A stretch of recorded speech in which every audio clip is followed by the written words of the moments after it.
story of how I discovered all my like-minded people starts with the point that I was ready to give up the law.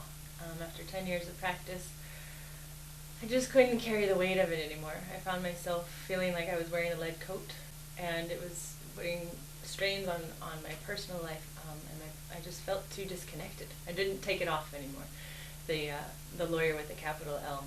So it had become my life, and I thought at that point that I was going to have to leave the law in order to get my life back. So in talking to a great friend of mine, who was very wise, asked an open-ended question, and gave me the gift of thinking through what I thought was an absolute position. And he said, well, before you leave the law and all your experience and all your education behind, tell me what it would look like if you could practice law the way you wanted to. And so right out of my mouth came the concept that I thought was fairly unique. I felt that it was unheard of. And I said to him, it would look like holistic medicine, but for law. And he said, so you would call it holistic law? And I said, yeah. And he said, well, have you ever Googled that term? And I said, oh, no, who's ever heard of holistic law? And he said, just try it. So sure enough, I was on the phone, and I put the phone, and I Googled it, and up popped the International Alliance of Holistic Lawyers. And I think it was in 3 weeks from that date, they were having their annual conference. So I laughed, and I said, well, I guess I'm going to that conference. So it was in Chicago, and I packed my bags and instantly became read every line of the website and signed up for the conference. And at the time, I was practicing law in the biggest law firm in Idaho. So I actually had the audacity to ask them to pay for this conference, and I'm not, it had CLE credits, and initially the board kind of objected, and they had a very bold statement of saying that we would support any type of education for lawyers. So I kind of continued to force the conversation, and ultimately got them to pay for my trip to the International Alliance of Holistic Lawyers Conference in Chicago. So little did they know, though, after that conference, that would be the end of my career in big law firm America, because landing there, it felt like coming up for air. I can't tell you. I mean, it was just, I feel like it saved not only my practice, but my life, because instantly I was around people that had somehow managed to dance with it. So it was one of those pivotal moments of my life, and I think I lasted about 3 more months in the big law firm. Attempted to build the bridge in the firm, but it was too entrenched in kind of a lot of the stuff I was ready to shake free. And it's one of those,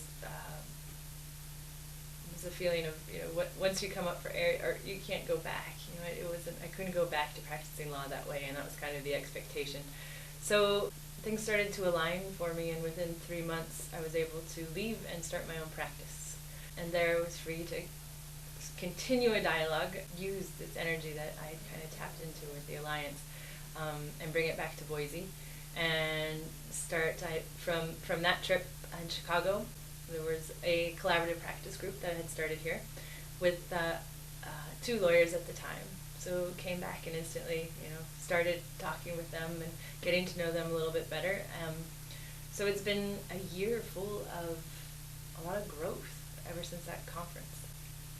Growth for my practice, growth for my family, just growth for my life and for my community. Just feeling like each day you wake up alive again, excited to be in the law. And before I met the Holistic Lawyers Group, law felt like every morning, trouncing through mud. So it's a completely new paradigm shift, and it's fun to practice law like a human being. That's huge. That's huge. Just sitting with people and listening to their stories, and creating options with them. I can do that all day long. It's funny how life kind of starts handing you clues. And if you can just keep trusting that the clues keep coming.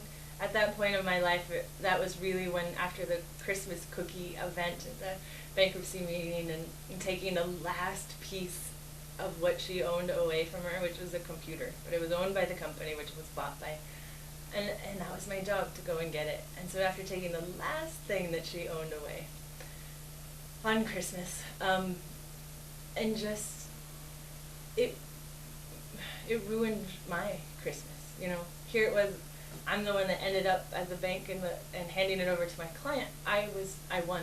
You know, I had done what my client wanted, but it still haunts me. I mean, it's just, it ruined my Christmas, because here we are in the season of, you know, giving and helping, and I always thought I was never that kind of lawyer. But if you're not careful, you can find yourself in scenarios where you start to justify that you're not actually making the decisions. You can advise your client. In this particular scenario, you know, my client had spent way over what, in legal fees, what they were going to even collect, and that had not become the point anymore to them. It was more about just making sure they had everything.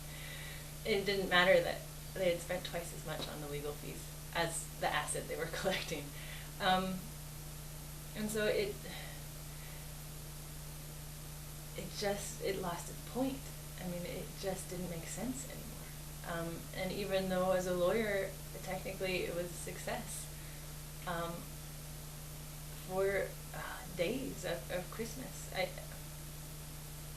I had, you know, it just was a big wet blanket over, you know, I had kind of become one of these people, and I could no longer justify it, because it is your face, it is your integrity, it is the woman who's handing out the cookies. Yeah, she knows there's a client back there, but, you know, I'm helping, I'm part of that. You get tied together. Or they say you are what you eat. I think lawyers, we need a version of this, of you are who you represent. You know, sometimes you gotta be careful. And it's a fine line. We all need to make a living, and that's part that I think takes practice. You know, I continue to find myself learning. But that's what it's about. And I think so long as you're learning, and learning how to navigate. I mean, we have such a big responsibility as lawyers, and so many rules, and so much kind of, I think, inherent fear built into our training and our system. You know, you never want to be caught off guard. You always do want to have answers. It's kind of an inherent, we're all overachievers, otherwise we wouldn't become lawyers. So how do you balance it? And I don't have the answers, but I am learning to not be afraid to, you know, to ask those questions, to let go of those assumptions of the should, because what I'm finding is the more I let go of those and, you know, ask open-ended questions and get curious with other lawyers, the more willing they are to do. So the less guarded, you know, lawyered up we end up bouncing into each other, and a whole different dialogue starting to happen in the community.